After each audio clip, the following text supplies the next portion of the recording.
दोस्तों class 10th के footprint without feet के chapter 4 A question of trust को आज हम डिस्कस करने वाले हैं, जिसे लिखा है विक्टर कैनिंग ने।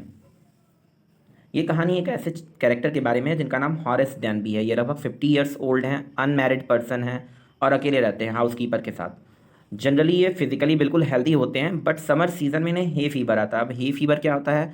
डस्ट वगैरह की वजह से या पॉलन की वजह से, यानी कि फूलों के परागकण जब बिखरते हैं वातावरण में, इस कारण से लोगों को एलर्जी होती है, सर्दी होती है, गले की खराश होती है, फीवर आ जाता है, इसे बोलते हैं हे फीवर।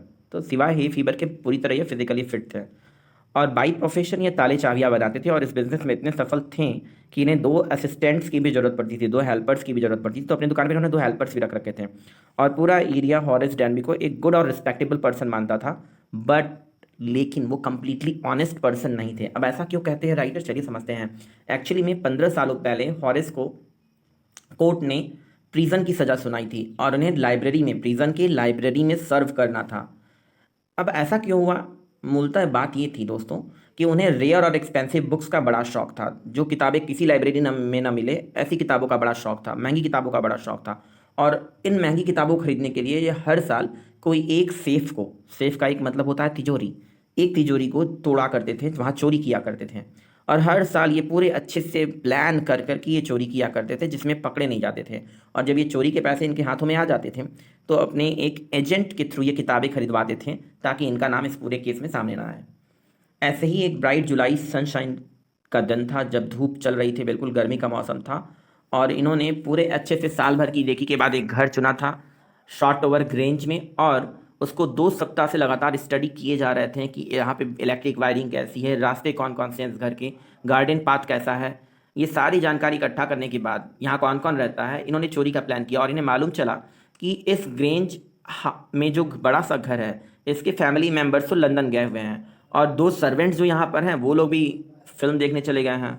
तो ये एक अच्छा मौका इन्हें समझ में आया और इन्हें मालूम चला था कि लगभग 15,000 पाउंड्स के ज्वेलरीज यहाँ रखी हुई हैं, गहने रखे हुए हैं।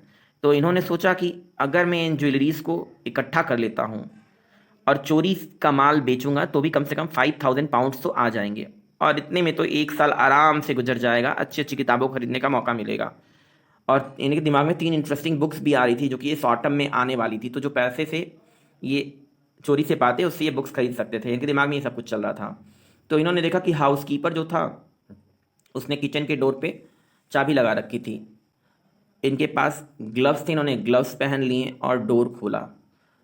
वो हमेशा इस बात को लेके बहुत ख्याल रखते थे कि उनके फिंगरप्रिंट्स कहीं ना छूट जाएं। इस दौरान किचन से एक कुत्ता छोटा सा निकल कर आया, वहाँ का पेट था वो, और उसने शोर मचाने की शुरुआत करनी ही थी। उसने अपना पूंछ हिलाया ही तभी जो है ये बड़े प्यार से इनके साथ एक्ट करने लगा। इन्होंने कहा शेरी, और हॉरिस जैसे ये कहते हुए आगे गुजर गए। तो उसके पीछे एक साइकोलॉजी थी डॉग्स की। अगर डॉग्स को उनके नाम से बुला लिया जाए तो डॉग्स को लगता है कि ये पर्सन शायद मुझे जानता है या मैं इस पर्सन को शायद जानता हूँ। ऐसा साइकोलॉजिकल स्टडी हॉरिस की कहती थी।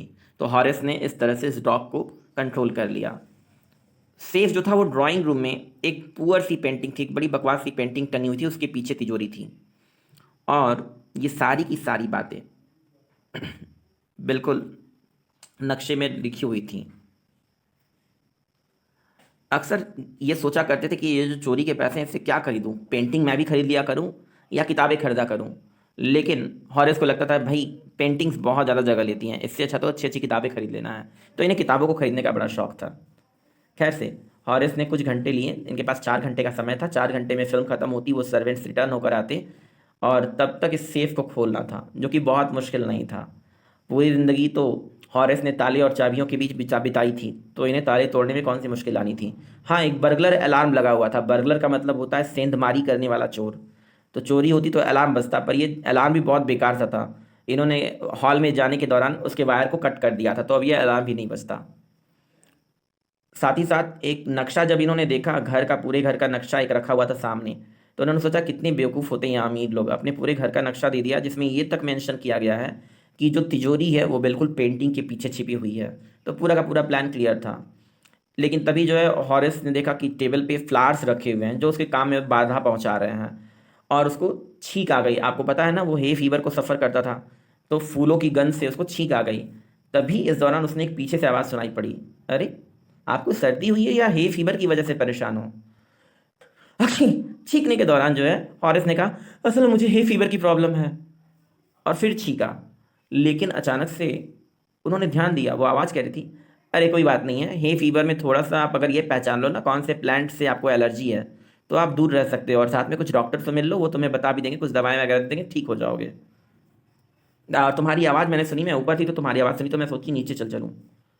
इन्होंने पलट कर देखा, अरे ये कौन है? तो इन्होंने देखा एक महिला जो थी बड़ी ही शानदार ड्रेस में वहाँ खड़ी थी। बड़ी खूबसूरत सी यंग सी महिला थी, ये रेड कलर की ड्रेस में थी, और ये अपने ऑर्नामेंट्स को सही कर रही थी। इसी बीच में डॉग आया, इन्होंने कहा, डाउन शेरी, बैठ जाओ शेरी। हाँ भाई, तुम्हें क्या लगा था अगर तुम 1 महीने के लिए, मैं पूरे फैमिली के साथ बाहर हूँ तो मैं वापस नहीं आऊँगी? फॉर्चुनेटली मैं समय से आ गई, पर मुझे ये नहीं उम्मीद थी कि मैं घर आऊँगी तो मुझे एक चोर मिलेगा यहाँ पर सेंधमारी करता हुआ, बर्गलरी करता हुआ। हॉरिस ने देखा कि ये महिला जो है नाराज़ नहीं हो रही है, चोर चोर, हेल्प हेल्प ऐसा कुछ चिल्ला नहीं रही है, तो उसने सोचा अगर इस महिला को मैं अच्छे से इनके साथ बिहेव करूँगा तो शायद मेरे जाने का कुछ रास्ता बन पाए। तो इन्होंने कहा, असल में मैंने भी नहीं सोचा था कि इस समय आप लोग में से कोई एक वापस आएगा लौट कर। तो इस महिला ने कहा, हाँ हाँ मुझे दिख रहा है तुम कितने परेशान हो गए हो, खैर अब ये बताओ तुम करोगे क्या? तो हॉरिस ने कहा, मेरा पहले दिमाग में तो ख्याल है कि मैं भागी जाऊँ। उसने कहा, मैं पुलिस को फ़ोन कर देती। इन्होंने कहा, मैं वायर टेलीफोन का कट करके ही जाता। और फिर उन्होंने रिक्वेस्ट की, सुनिए ना मैम प्लीज़, अगर आप थोड़ा सा मुझे माफ़ कर दें और इस पूरी घटना को भूल जाएं तो मैं यहाँ से चला जाऊँगा, मैंने कुछ किया भी नहीं है नुकसान आपका। तो अब ये महिला गुस्सा हो गई, उसने कहा, क्यों क्यों मैं तुम्हें भूल जाऊँ, क्यों मैं माफ़ कर दूँ? तुम तो मुझे लूटने वाले थे, अगर मैं यहाँ पे नहीं आई होती तो तुमने मुझे लूट ही लिया होता, और अगर मैं तुम्हें माफ़ कर भी दूँ तो तुम किसी न किसी और को लूटोगे, परेशान करोगे। सोसाइटी को तुम्हारे जैसे इंसानों से बचाना ज़रूरी है, इसलिए तुम्हारी कंप्लेन भी ज़रूरी है। इसने फिर कहा, नहीं नहीं मैम ऐसा नहीं है, मैं ऐसा नहीं, ऐसा चोर नहीं हूँ, ऐसा डकैत नहीं हूँ कि लोगों को परेशान करता हूँ या हत्या कर देता हूँ या इस तरह कुछ नहीं करता हूँ। मैं तो केवल थोड़े मोड़े पैसे चुराता हूँ, और वो भी एक अच्छे रीज़न के लिए। और सुनिए, मुझे प्रीजन से बिल्कुल नफरत है। देखिए मैम, मैं आपसे एक रिक्वेस्ट करता हूँ, मैं बहुत डेस्परेट हो रहा हूँ, प्लीज़ प्रीजन का तो मुझे नाम भी मत बताइएगा, जेल जाने का कुछ मत कहिएगा प्लीज़। मैं आपसे रिक्वेस्ट कर रहा हूँ, अगर आप मुझे छोड़ देंगी ना, मैं ऐसा काम ज़िंदगी में दोबारा कभी नहीं करूँगा, कहीं नहीं करूँगा, प्लीज़ मुझे छोड़ दीजिए मैम। उसने कहा, अच्छा इतना तुम्हें जेल जाने से डर और ये काम कर रहे हो? और इसी बीच में उसने जो है एक सिल्वर बॉक्स रखी थी टेबल में, उसे ओपन किया, उसमें से सिगरेट निकाला। हॉरिस जो थे सोच रहे थे अच्छे से व्यवहार करना चाहिए इस लेडी के साथ, शायद ये मान जाए, तो उसने तुरंत अपना ग्लव्स निकाला और सिगरेट को लाइटर से जलाया। ये लीजिए मैम, प्लीज़ मुझे जाने देंगी ना, प्लीज़ मैम। तो इस लेडी ने कहा, सुनो जाने तो दूंगी पर अगर मेरा एक काम कर दोगे तब। अब ये हॉरिस सोचने लगा कौन सा काम कहने वाली हैं। तो उन्होंने कहा, एक्चुअली मैं लंदन जाने वाली थी ना, तो मैंने अपने हस्बैंड से कहा था कि मैं ज्वेलरी अपनी लेकर जाऊंगी अपने बैंक के पास, लेकिन मैं यहीं घर पे छोड़ गई, तिजोरी में ही वो पड़ी हुई है मेरी ज्वेलरी सारी, और मुझे पार्टी आज है मेरे यहाँ तो मुझे पहन कर आज तैयार होना है। मैं वहाँ से आ तो गई पर लेकिन। तो हॉरिस ने कहा, समझ गया, आपकी जो सेफ है, आपकी जो तिजोरी है, आप इसका पासवर्ड भूल गई हैं शायद, है ना? तो लेडी ने कहा, हाँ बिल्कुल यही प्रॉब्लम है, मैं इसका पासवर्ड भूल गई हूँ। तो हॉरेस ने कहा, मैम आप घबराइए मत, मेरे लिए तो सिर्फ 1 घंटे का खेल है, लेकिन मुझे आपकी तिजोरी तोड़नी पड़ेगी। उसने बोला, कोई बात नहीं है, देखो मेरे हस्बैंड जो हैं 1 महीने तक यहाँ नहीं आने वाले हैं, तो जब तक वो लौट कर आएंगे मैं तिजोरी के ताले को फिर सही करवा दूंगी। तो हॉरिस को परमिशन मिल गई, हॉरिस गया, उसने तिजोरी को तोड़ा और उनकी ज्वेलरी दी, और उनसे कहा, मैम प्लीज़ अब मुझे जाने दीजिए मैम, थैंक यू मैम, आप जाने देंगी ना? इन्होंने कहा, ठीक है जाओ। और ये सोच रहे, थैंक गॉड किसी तरह मुझे आने का मौका मिल गया। 2 दिन बीत गए थे इनके, और ये दोपहर हो चुकी थी। दोपहर में ये बैठे बैठे सोच रहे थे, उफ काश मैं कहीं से चोरी कर लेता, मुझे पैसे मिल जाते ना, तो अपनी मेरी जो लाइब्रेरी, पर्सनल लाइब्रेरी है, इसमें और खूबसूरत खूबसूरत महंगी महंगी किताबें इस बार खरीद के लगाता, और अच्छा लगता। तब तक पुलिस आ गई। पुलिस ने कहा, तुमने शॉर्ट ओवर ग्रेंज में चोरी की है ज्वेलरी की, चलो जेल में चलना पड़ेगा तुम्हें। इसने कहा, क्या मैंने चोरी? कोर्ट में इसने कहा, कोर्ट में तब लोगों ने कहा कि तुम्हारे ऊपर ये आरोप लगा है और तुम्हारे फिंगरप्रिंट चारों तरफ पाए गए हैं, तुम्हारे पास कोई ऑप्शन नहीं है ये कहने का कि तुमने चोरी नहीं की है, तुम्हारे फिंगरप्रिंट्स पूरे कमरे में हैं। तो उन्होंने कहा, माई लॉर्ड एक्चुअली में जो है ओनर की वाइफ कही थी कि सेफ को तोड़ दीजिए, उन्होंने मुझसे कहा था, मेरी कोई गलती नहीं है।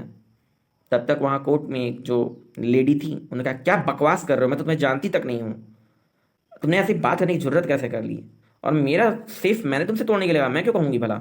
इन्होंने देखा तो ये तो एक बुजुर्ग महिला थी, बड़ी उम्र की महिला थी, यंग लेडी नहीं थी।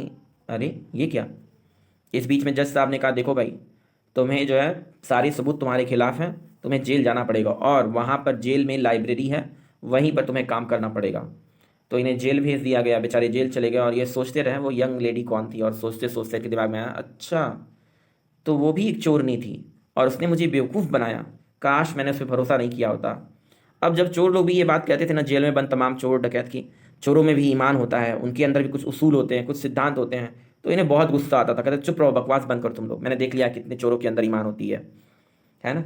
अच्छा, तो इस तरह ये कहानी खत्म होती है, पर मेरा एक सवाल है दोस्त, इस कहानी को इस तरह खत्म होने की क्या आपके अंदर उम्मीद थी, कि जिस लेडी ने इनसे सारी ज्वेलरीज निकलवाया एक्चुअली में वो ओनर नहीं थी उस घर की?